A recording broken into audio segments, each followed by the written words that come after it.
Olá pessoal, sou a doutora Luciana, sou médica cardiologista, professora de curso de medicina, doutora em medicina, atuo aqui em São Paulo, em grandes hospitais e em escola médica. Eu aproveito esse vídeo para falar um pouquinho sobre a síndrome gripal causada por Covid, quais são os sintomas, o que a gente pode encontrar no exame físico, as orientações e quem deve procurar os serviços de saúde. Considerando que nos próximos dias e semanas a síndrome já tenha casos assim exponenciais, é importante que vocês tenham o conhecimento de como que é a história natural da doença e como a gente deve conduzir os casos nesse momento. A gente espera um quadro de falta de ar, que a gente chama de dispneia, dor no corpo, dor de garganta, febre acima de 37,8 em pacientes adultos, 37,5, 37,4, 3 em idosos, tá? E normalmente é um quadro autolimitado, que dura em torno de 7 a 10 dias e vai embora. A maioria das pessoas fazem um quadro leve, tá? Em que não há nenhuma ou pouca consequência, quadros que se resolvam naturalmente. Habitualmente, esse quadro nós orientamos um antitérmico, dipirona ou paracetamol, que para ceder a febre, hidratação vigorosa, 2 litros de líquidos por dia, principalmente pacientes adultos que não sejam cardiopatas. Cardiopatas nós consideramos ainda um pouco a restrição de líquido, no máximo 1 litro, 1 litro e 200. Repouso, isolamento respiratório, o uso da máscara, tá? E aguardar o quadro se resolver por si só, né? Quem é o paciente que deve procurar o pronto-socorro?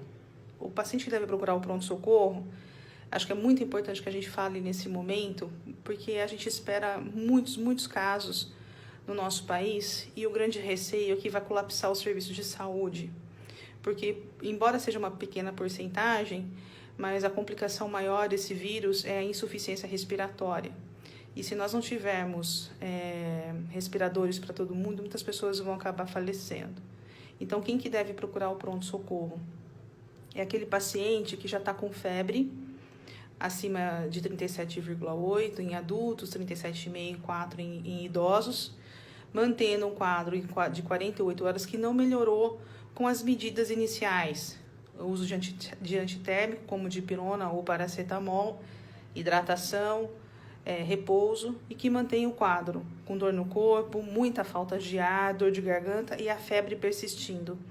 É importante nesse momento, se caso você tiver algum desses sintomas, que inicialmente mantenha a calma, monitore os seus sintomas, faça a curva da temperatura, afira a temperatura com o termômetro, quando aparecer a febre, anote o horário, observe o comportamento da febre e se ela se resolve em torno de 48 horas.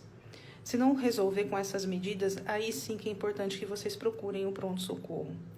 Eu saliento a importância do quadro e explicar, principalmente nos pacientes idosos, que pode às vezes ser um pouco diferente e que é a população de maior risco. O idoso, ele tem uma alteração natural do envelhecimento do organismo, em que o seu controle de temperatura, ele sofre uma alteração ao longo do tempo e é um pouquinho diferente do paciente adulto. Então, o idoso, uma temperatura de 37,3, 37,4, já pode ser considerada até febre no paciente idoso. Porém, tem pacientes idosos que não fazem até febre, que é como a gente espera. Então, se o paciente idoso começar a ficar prostrado, sonolento, confuso, que pode estar delirando, não quer comer, muita falta de ar, muito esforço respiratório, é importante que leve esse idoso ao serviço de saúde para que ele seja avaliado. Então, como mensagem final, eu deixo para vocês a seguinte mensagem. Em vista dos casos que vão aumentar vertiginosamente nos próximos dias, que vocês fiquem em casa, mantenham o isolamento social, a lavagem das mãos, o uso do álcool em gel. Caso comecem sintomas respiratórios como tosse, falta de ar, espirros, coriza, febre, iniciem o uso de máscara.